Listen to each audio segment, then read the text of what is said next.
Mirë se keni ardhur në episodin e radhës të ProLiq Podcast. Duke parë interesin e shtuar për këtë podcast, kemi vendosur që trajtojmë tema sa më specifike nga episodi në episod.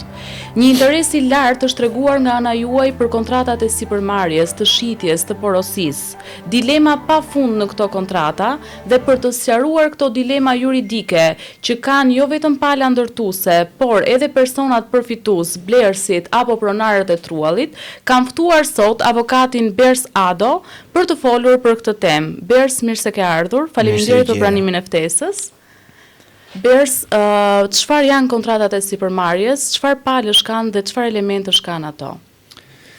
Atëherë, duhet ta dimë të gjithë, domethënë që marrëdhënia e sipërmarrjes është pak a shumë më ndërvepruar ndërmjet palëve me përjashtim të kontratës shitjes. Domethënë ne për çdo lloj veprimi që mund duam një shërbim nga dikush tjetër ose një produkt na prodhoi nga e para, ajo është një marrëdhënie sipërmarrje. Kjo kontratë ka gjetur gjërësisht njohuri në publik si kontrata që lidhet me ndërtimin. Si përsa i përket zhvillimit të një objekti të ri nga e para, po ashtu edhe blerjes ose porositjes nga ana e klientëve fundor ose njerëzve ose kompanive të zakonshme të një objekti ose disa objekteve me qëllim përfitimin e tyre në një moment të dytë pronësinë e tyre. Nëse jemi në rastin e një pronari trualli, i cili mund të ketë objekt mbi këtë truall dhe kërkon ta zhvillojë këtë pasuri, çfarë duhet të ketë parasysh ai kur drejtohet tek një sipërmarrës? Zakonisht është ana sjellës, domethënë përgjithsisht janë sipërmarrësit që targetojnë pronarët. Në realitetin e tregut shqiptar. Në realitetin që jetojmë ne. Dhe zakonisht duhet të jetë një sipërmarrës që është ai që merr riskun përsipër, është ai që merr investimin përsipër dhe është ai që ka kapacitetet për ta bërë një zhvillim. Dhe i qaset normalisht një pronari toke, duke tentuar të krijojë një marrëveshje që do jetë marrëveshja e tyre sipërmarrjes. Thelbi çfarë duhet kenë njerëzit parasysh në këndvështrimin tim është CV-ja e këtij zhvilluesi. Është si çdo marrëdhënie tjetër, ti duhet qasesh me dikë që di ta bëj punën dhe që është i besueshëm për ta bërë atë punë. Pra, në treg shqiptar fatkeqësisht qarkullojnë aktorë nga më të ndryshmet dhe kapitale nga më të ndryshme. Për jedhim, unë i këshilloj çdo njeriu që të paktën të krijojë marrëdhënie me njerëz që kanë një CV, që kanë bërë një punë. Që kanë një CV të shëndetshme, që e kanë prodhuar një punë me cilësi mbi të gjitha, sepse kjo është ajo që i mungon sot tregut ndërtues shqiptar, vjet shpeshherë në pikpyetje ky faktor. Nëse një pronar trualli do që ta zhvillojë truallin e vet, por nuk ka një dokument pronësie, ka një titull pronësie të paregjistruar në ASHK, cilat janë procedurat që duhet të ndjekë ky pronar për të lidhur më pas një kontratë sipërmarrje me zhvilluesen? Sepse shpesh herë ndodh që zhvilluesi e merr përsipër këtë aspekt dhe përfundon regjistrimin e titullit pronësisë në emër dhe për llogari të pronarit. Qartë. Kjo është një praktikë që e ka krijuar tregu në kushtet e marrëdhënieve të pronësisë truallin në Shqipëri. Nuk është parashikim eksakt ligjor. Kjo bazohet vetëm në faktin që të kalosh një pronë e cila sipas legjislacionit shqiptar rezulton ende e paregjistruar në kadastër në një pronë zyrtare të regjistruar, është një proces administrativ mbas edhe gjyqësor, për të cilën individët zakonisht nuk kanë as financat, as kapacitetet, as njohuritë që ta ndjekin personalisht. Ndërkohë shoqëritë të cilat janë të angazhuara në zhvillim kanë edhe know-how që e kanë bërë këtë punë më parë, edhe kohën për t'u marrë, edhe financat për t'u marrë, edhe njohurinë për procedurat për t'u marrë. Dhe kjo është thjesht një transferim tagri që bëjnë pronarët me sipërmarrësit. Normalisht objektivi final është që të krijohet një marrëdhënie sipërmarrje në regjistrimin e pronës.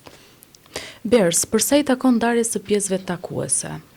Mbas momentit që pronari truallit dhe sipërmarrësi lidhin kontratën e sipërmarrjes, cili është api radhës, pajisja me aktin e lejes së zhvillimit apo të ndërtimit, deri në pjesët takuese të ndara në mënyrë përfundimtare. A ka një pronar trualli të drejtën për të përcaktuar pozicionimin e këtyre pjesëve takuese? Kjo është, po themi, në marrëdhënien e sipërmarrjes për zhvillimin e një prone të dikujt tjetër ndërmjet një sipërmarrësi, kjo është çelësi, po themi, i gjithë negocimit që palët duhet kenë në marrëdhënien e tyre dhe gjithë situata si do e organizojnë ata marrëdhënien e tyre.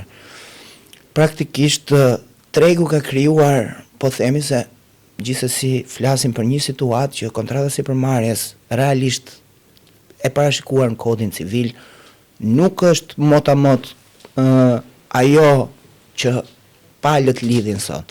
Pra, kontrata sipërmarrjes e kodit civil është një parashikimet përgjithshme që mund të përfshin edhe një punë zakonshme edhe një pasuri të paluajtshme. Po. Në thelb pronarët, por edhe zhvilluesit duhet kenë në konsiderat faktin që pjesët takuese në këndvështrimin tim është optimale që të përcaktohen me përqindje. Cila është kjo përqindja, se është faktor shumë i rëndësishëm? Përqindja varion në bazë, është, po themi, e hapur në rregullat e tregut. Normalisht çdo palë ka drejtën të negociojë përqindjen që ai mendon se vlen prona e tij dhe përqindjen, po themi, sipërmarrësi që pret të përfitojë nga ky investim. Nga eksperjenca ime unë kam hasur përqindjen nga 15% në 40%. 40% nga eksperienca jote është maksimumi që mund të përfitoj pronari? Apo ka dhe raste që është mbi, është plus? Është hapur ndaj negociatës. Normalisht ka një tendencë që sipërmarrësit të negociojnë fort me pronarët për uljen e përqindjes, sepse në, po themi, 10 vitet e fundit, ka pasur zhvillime të tilla legjislative, sidomos në aspektin e fiskut ose barrës së shpenzimit, për sa i përket zhvilluesit, që të nisur me një përqindje X një zhvillues, po themi 40%, në para 5 vitesh për të zhvilluar objektin që kishte marrë përsipër, është gjendur në aplikimin e rritjes së taksave të infrastrukturës, shtimin e taksës për kontributin në banesa sociale dhe kjo gjë e ka ndryshuar komplet koston e këtij investimi. Dhe rrjedhimisht edhe raportin përfitues. Jo, raporti përfitues praktikisht me përjashtim të një negociate ndërmjet palëve që të pranoj pronari pesh mbi këto kosto që normalisht në treg janë të zhvilluesit, nuk ka, janë gjithë barë që i bie zhvilluesit praktikisht. Ajo që do desha unë të theksoj është që në lidhje me përzgjedhjen e pjesëve takuese, palët duhet kenë tendencë që të jenë fair me njëri tjetrin. Thelbi në një marrëveshje ku të dy palët do duam të përfitojmë, është që të dy palët do duhet kemi parasysh që edhe unë do marr pjesë të mira, edhe ti do marrësh pjesë të mira, por rrjedhimisht edhe unë do marr pjesë të këqija, edhe ti do marrësh pjesë të këqija.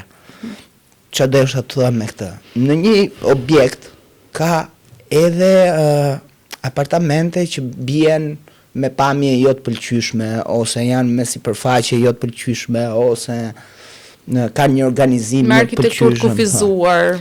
Për rrjedhim palët në kontratë duhet tentojnë të bëjnë një mekanizëm sa më fair, në mënyrë që ndarja ose përcaktimi kur të bëhet në mënyrë tillë që, po themi, të dy dalin në mënyrë të bazvlefshme, edhe të kënaqur edhe të pakënaqur, që Ndodh gjithmonë, praktikisht.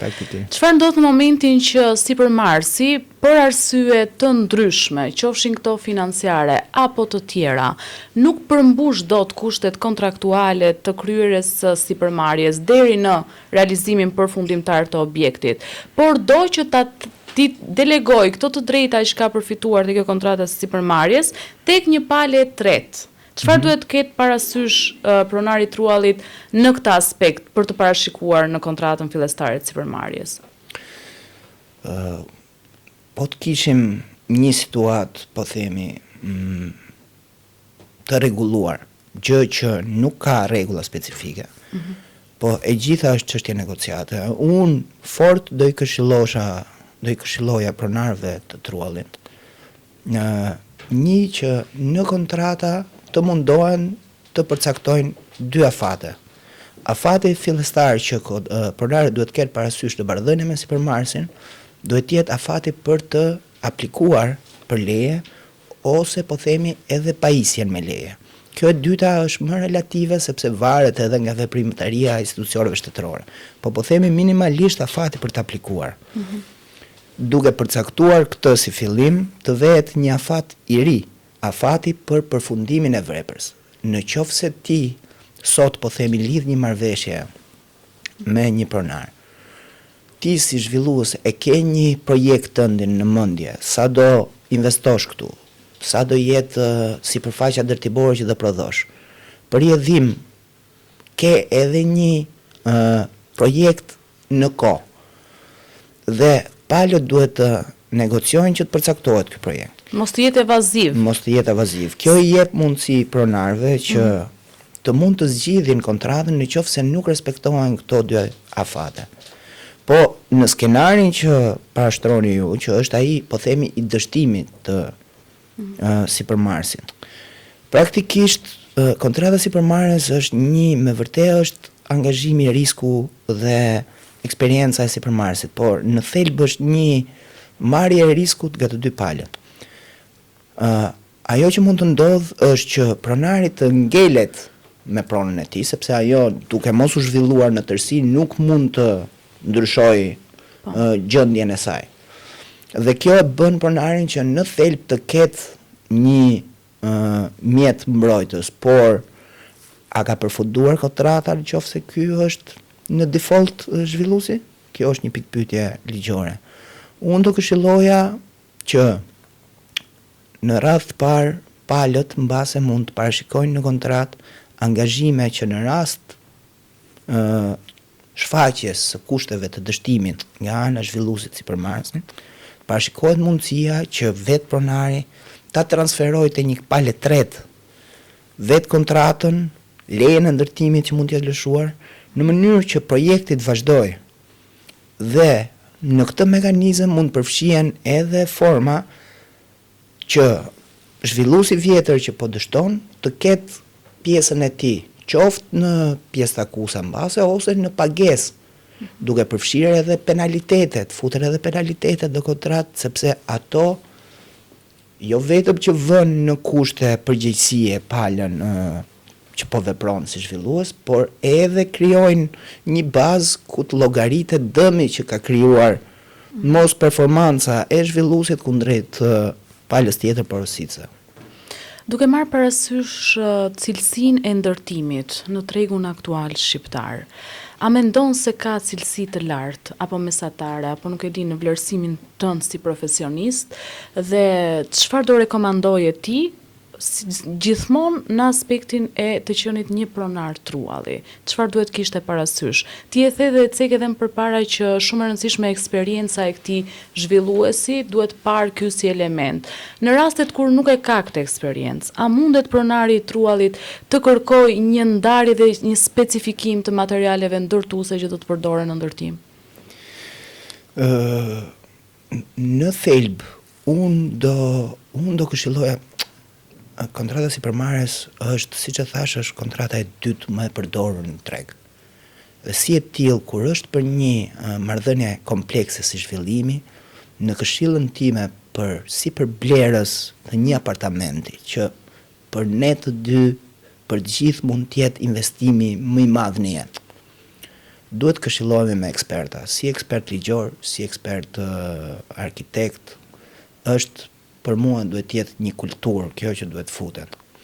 Në rastin e pyetjes tuaj, përveç verifikimit të eksperiencës së zhvilluesave dhe ndërtuesave, është e mundur që pronari të kërkojë një customization, se s'po më vjen lafi në shqip, një sistemim të pjesëve të tij me materiale specifike të përzgjedhura prej tij. Por kjo është më shumë i referohet atyre që ne i themi rifinitura, pra që janë jo pjesa thelbësore e godinës, jo ajo që do e mbaj godinën. Sa e do të jetë e njëjtë për të gjithë ndërtesën, është shumë normale. Betoni, tullat, Po. ai ndërtuesi nuk mund të marrë tullat veçantë preferenciale për pronarët e truallit, sidomos për shembull duke marrë në konsiderat rastin që ju jeni duke zhvilluar një pallat. Po. Dhe rregulli klasik për përzgjedhjen e pjesëve të akuse është që ato të vinë në mënyrë rrumbullake, në formë spirale për gjithë godinën, pra që ju mund të përfitoni në mënyrë një trajshme të drejta në të gjithë godinën. Dhe ajo është e pamundur që ti të përzgjedhësh betonës e tullat veçanta, por këtu do ndihmonte arkitekti ose asistenca një inxhinieri. I cili do të jetë prezent në proces për të kontrolluar Praktikisht palët mund të kenë të drejtë që në kontratë të negociojnë kushte specifike që lidhen me përgatitjen e projektit. Në qoftë se pronari ka aq kapacitet negocial sa të arrijë dhe të kërkoj nga pala tjetër që projekti edhe specifikimet teknike të jenë të këqyra dhe të miratuara praktikisht nga pronari, atëherë pronari e ka bërë një lloj vettingu për materialet dhe produktet që do përdoren për ndërtim. Ai mund të përcaktoj bashkë me zhvilluesin që për shembull në kontratë që të jenë i këtij standardi. Në qoftë se merr një person, për shembull, të kualifikuar për përcaktimin e këtyre standardeve, mbase në kontratë mund vendosen edhe një aneks ku përcaktohen gjithë standardet e minimale që do duhet të aplikohet për materialet kryesore, po them. Okej, që të ketë mundësi për të mbrojtur pala. Bersi, kalojmë pak te kontratat e porosive. Në momentin që një qytetar kërkon të blejë një, qoftë kjo apartament, njësi, parkim, dhe ky objekt ose kjo njësi apo nuk ekziston akoma, por ka përballë projektin dhe i drejtohet një shoqërie zhvilluese e cila ka marrë një akt ndërtimi dhe po ndërton aty. Çfarë duhet të ketë parasysh ky blerës që do të nënshkruaj një kontratë porosie në këto raste? Unë jam i idesë që ne, pavarësisht se do shkojmë të jetojmë vetë të ajo ndërtesë ose të ai apartament, këtë duhet ta trajtojmë si investim.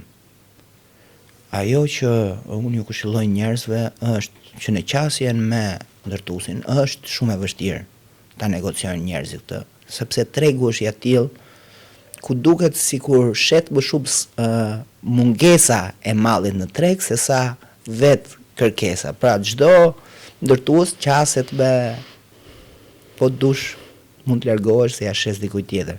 Po thelbi do ishte që njerëzit në qoftë se ka mundësi të kërkohet vendosja një afati për dorëzimin e objektit, të kërkojnë këtë, me do e mos. Sepse shumë shpesh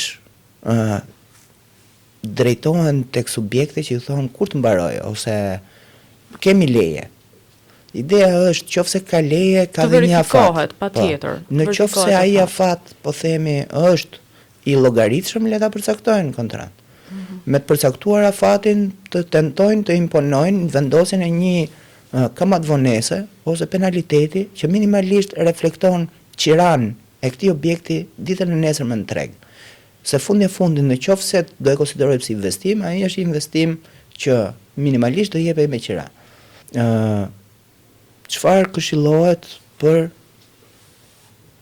blerësit është edhe regjistrimi i këtyre kontratave në kartelën e lejes së ndërtimit që ndërtuesi duhet të ketë hapur në ASHK, në kadastër. Biles do thosha që kjo është më e rëndësishme dhe sa të gjitha proceset dhe elementet. Jo për vetë klientët. Sepse klientët kjo i garanton vetëm që ky ndërtues nuk do e shesi te një person tjetër. Që është një praktik shumë e rrallë që ka ndodhur, është minimizuar, është reduktuar pothuajse. Është sheshuar komplet. Kjo për mua është më e rëndësishme për ata që janë pronar toke dhe kanë dhënë pronën me zhvillim.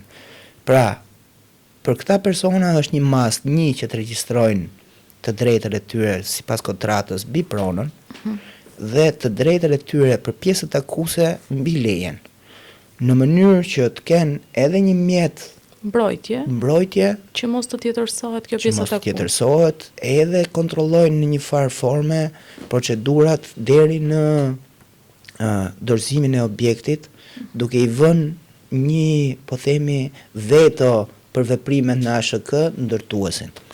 Okej.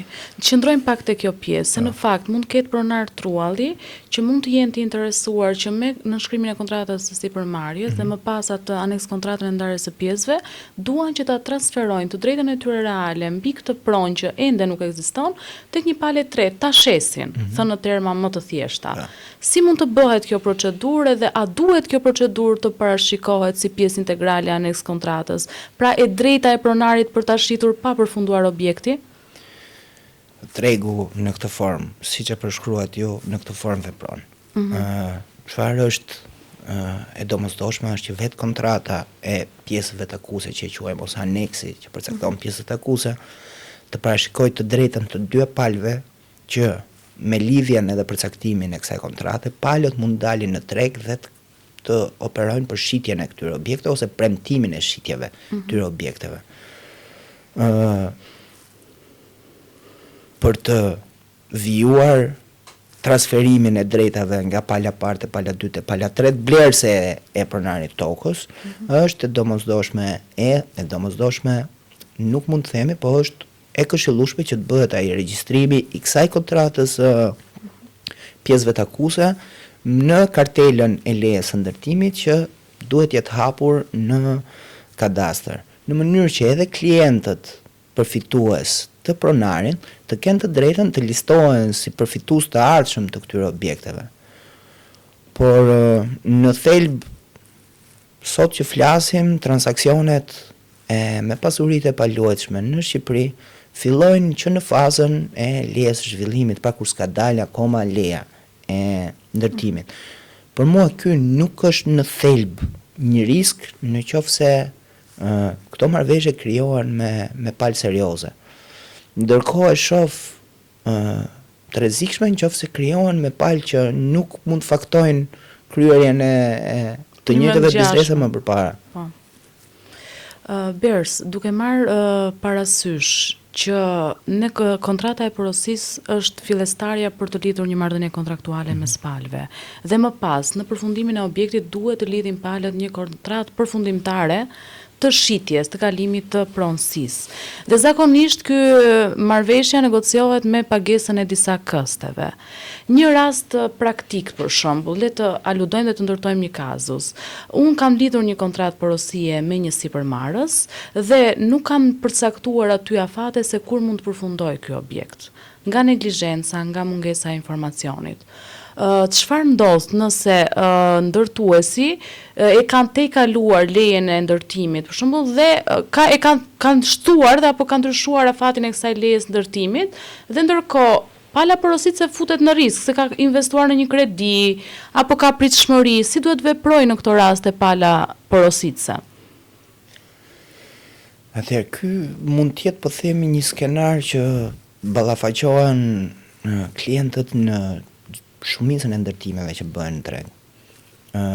Shumë shpesh ndërtuesit e kanë qoftë për paaftësitë të tyre, qoftë nga rrethanat që i krijohen gjatë zbatimit të projektit, mund të kenë probleme me kapjen e afatit të lejes së ndërtimit. Në fakt, edhe legjislacioni për planifikimin dhe zhvillimin e parashikon mundësinë që kjo leje të shtyhet deri në një herë.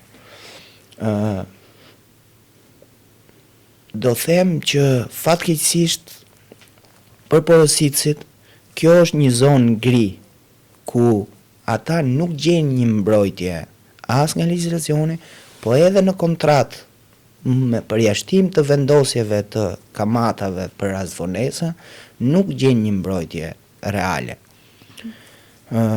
Ti drejtohesh gjykatës për të zgjidhur një marrëdhënie e cila ti tashmë mund të kesh investuar, po themi, 80% të çmimit. Ky investim mund të ketë po themi 6 muaj, 1 vit që ka ndodhur. Ti ke vënë këto para në dispozicion të kësaj palës tjetër. Kjo pala tjetër është në vonesë. Teorikisht ti po përballesh me kosto nga kjo. Praktika përveç gjykatës nuk ka mekanizma real që janë gjetur me përjashtim të penaliteteve, po problematike e penaliteteve është që edhe ti duhet i kërkosh pa do i paguaj pala tjetër.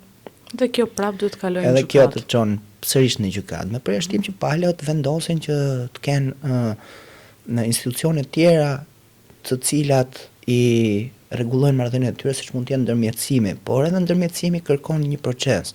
Patjetër. Një proces i cili nis dhe duhet finalizohet. Duhet finalizohet me një marrëveshje ndërmjet mes palëve. palëve. Pra, sërish duhet ketë një vullnet për të arritur në, po themi, Në një zgjidhje. mitigimin e një problematike të krijuar. Bers, kjo është një temë që është gjërësisht për të trajtuar, ka pafund aspekte. Por ajo që dua unë të pyes në përfundim të kësaj bisede nga eksperienca profesionale që ke në tregun aktual, sa është rritur ndërgjegja e qytetarëve për të verifikuar mirë elementet e leximit të një draft kontrate para se të nënshkruajnë atë, apo vazhdohet dhe firmoset me mirëbesim? Unë faktikisht duke qenë që kam rreth 15 vjet që mund të jem në këtë fush biznesi, po themi, që jap konsulencë për këtë fush biznesi. Jam praktikisht i zhgënjur nga vedia e njerëzve. Ose nuk ka kaq shumë problematika sa mendohet, dhe njerëzit nuk ndërgjegjësohen, ose njerëzit kanë një lloj reticence të kenë ta konsiderojnë investimin që po bëjnë si aq të rëndësishëm sa është në realitet. Unë nuk mendoj që ti të shpenzosh, po themi, 100.000 euro për të bler apartamentin, është një kosto shumë e madhe që ti të shpenzosh 2.000 euro e zemë që të angazhosh një arkitekt avokat, edhe një avokat. Një që të ndihmoj të përzgjedhësh apartamenti që po bën ti, ta përcaktosh si do organizohet apartamenti që do bësh ti, të verifikoj si janë kushtet e ndërtimit të zhvilluesit që ti po lidhesh, dhe një jurist që të ndihmoj të negociosh ato aspektet kontratës që do të sigurojnë mbrojtje. Që do të sigurojnë mbrojtjen tënde, se praktikisht kontrata që të serviret është e përgatitur nga zhvilluesi. Dhe janë kushtet që kërkon ai të përfitoj, po themi. Në lidhje me pyetjen që më bët për kontratën e shitjes, në tregun aktual në cilën ne operojmë, shitja është kthyer, po themi, për marrëdhënien si përmarrje më pas shitje, është praktikisht një formalitet, sepse marrëdhënia e kalimit pronësisë, kushteve që duhet përmbushi klienti, kushteve që duhet përmbushi shitësi i ardhshëm, pra si zhvilluesi, është kryer e gjitha në kontratën e sipërmarrjes dhe në kontratën e shitjes kthehet në një formalitet thjesht për regjistrimin e pronës. Administrativ, le ta quajmë. Administrativ, se siç e dim, në Shqipëri kalimi i titullit pronësisë në bazë të edhe interpretimit të gjykatës lartë ndodh me pagesën e plotë të çmimit dhe marrjen në dorëzim të objektit. Regjistrimi i objektit në kadastër është publicitar për njohjen nga palët e treta të kësaj të drejte.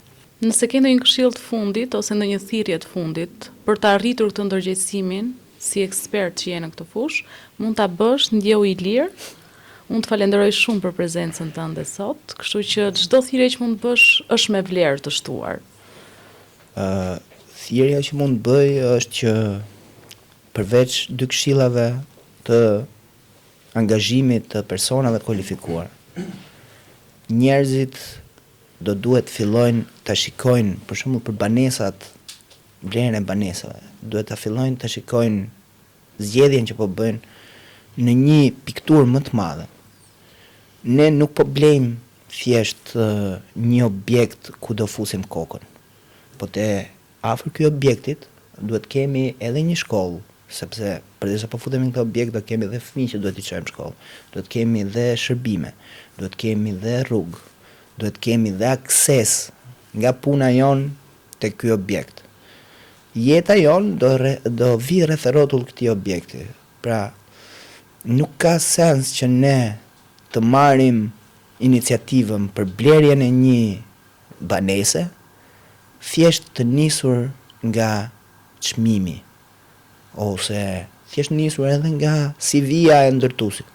Ne duhet shohim ana konvenjon kjo Akseset njerëzore të përditshme, ato jetiket. ato etiket, praktikisht aty do rregullohet jeta jonë më pas. Bers, të falenderoj shumë për prezencën tënde, të urej shumë suksese në vazhdimsi, ishte kënaqësi e veçantë. Edhe për mua shumë kënaqësi. Faleminderit. Ju falenderoj të gjithëve që na ndoqët. Ju rikujtoj që të na bëni subscribe në kanalin ton në YouTube me të njëjtin emër Pro Liq Podcast dhe në të gjitha rrjetet tona sociale për të qëndruar të azhurnuar me tema të ndryshme juridike që do të trajtojmë në vazhdimsi.